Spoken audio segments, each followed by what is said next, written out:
Why? You guys started superheroes. And now it's just all going down to... between Teen Titans Go and the Dark Knight trilogy, the genre's dead. Just dead. No. No! There is still hope! There is still Iron Man!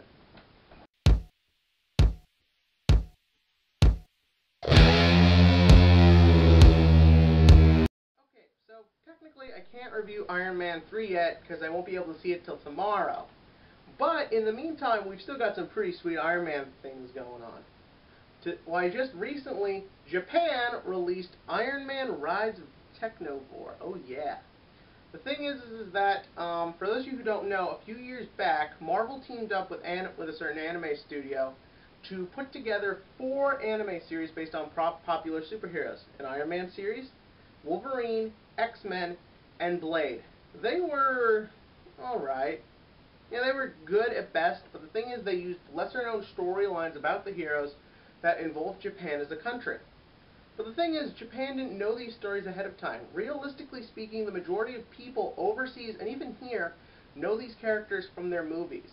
So to just dive right into story arcs that nobody knows, and then go even riskier with some of the stuff they said in the shows, really doesn't leave for a good impression. That's why, when they got the option to do this new film, Rise of Technovore, they were told basically make it feel like the films, but also make it feel like what you would do. So because of this, the result is this brilliant fusion of both the Japanese style of doing things and the American story style. And it comes together, like I said, very well. The film basically revolves around Technovore. He is basically this guy who developed a new form of biological machines called Technovore. He's basically using it. His plan is to destroy the human race, destroy all organic life, and start fresh with him as the new world leader. Very dangerous. And who's the only man who can stop him? Not Tony Stark.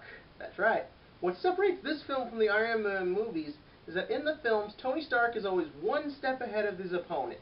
He's always a little bit smarter, he knows a little bit more. In this film, Technovore is every bit his superior.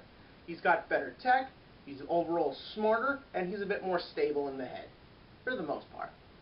In fact, the only way Iron Man can beat this guy is to do things that you'd never see him do in the movies, because the film's got to be flashy. This is the advantage of using anime in Japan. Censorship laws aren't as strict there. Well, if you don't know who to pay off.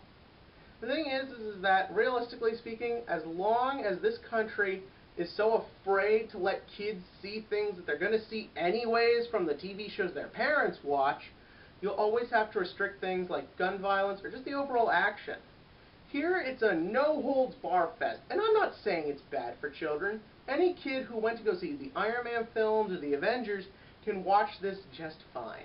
It's not overly violent, it's not even overly cursing, it's not overly sexual.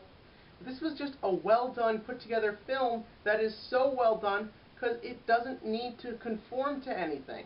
It just needs to be good, and that's what it is.